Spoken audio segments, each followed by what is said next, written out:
Continuamos con nuestra clase. Ahora vamos a ver la diferencia o resta de números complejos. En la clase anterior ya empezamos a definir lo que era un número complejo. Ya sabemos cómo realizar la suma y la multiplicación de números complejos.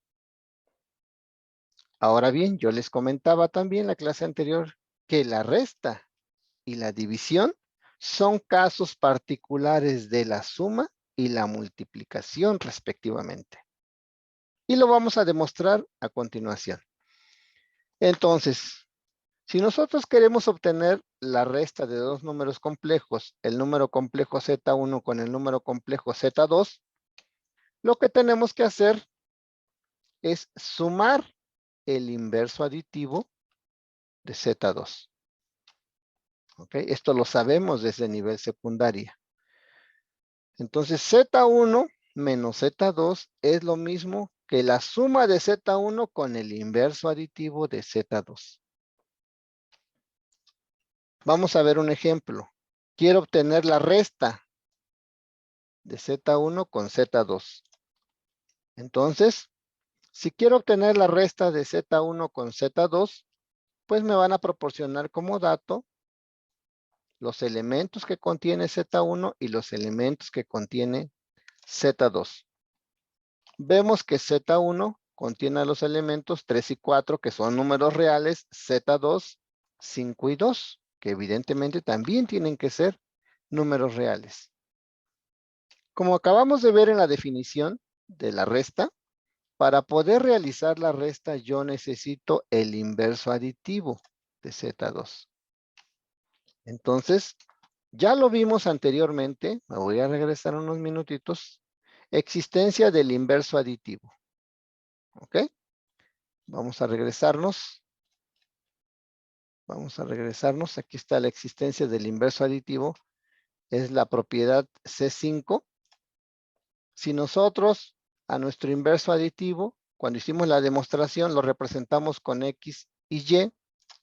Y una vez que desarrollamos la demostración, comprobamos que el inverso aditivo de Z no es otra cosa que los negativos de los componentes de Z.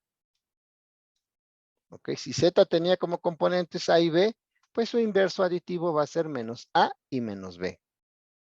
Entonces, lo mismo aquí. Pues simplemente vamos a aplicar lo que ya conocemos. ¿Ok? Entonces, nuevamente vamos a aplicar nuestra definición para obtener la resta. Z1 menos Z2 es lo mismo que Z1 más el inverso aditivo de Z2. Ya conocemos Z1, lo tenemos aquí arriba. Simplemente lo tomamos de ahí y lo colocamos en el lugar que le corresponde. Después tenemos más, colocamos aquí abajo también el más, y ahora vamos a colocar el inverso aditivo de Z2. A Z2 nos los dan como dato en el ejemplo. ¿Cómo obtengo el inverso aditivo? Pues es el negativo de cada uno de los elementos. Eso es equivalente a multiplicar por menos 1 cada uno de los elementos. Entonces, el inverso aditivo de Z2, que en este caso tiene como componentes 5 y 2, su inverso aditivo va a ser menos 5 y menos 2. Y ahora sí, lo que tenemos es una suma, como ya la habíamos definido anteriormente. Entonces, ya habíamos dicho que cuando vamos a realizar la suma de números complejos, sumamos elementos que se encuentran en la misma posición. En este caso, el 3 y el menos 5. Sumamos esos primeros elementos para obtener en el siguiente renglón el primer elemento de la suma en este caso. Tomamos los siguientes elementos que es el 4 y el menos 2. Los vamos a sumar para obtener el siguiente elemento.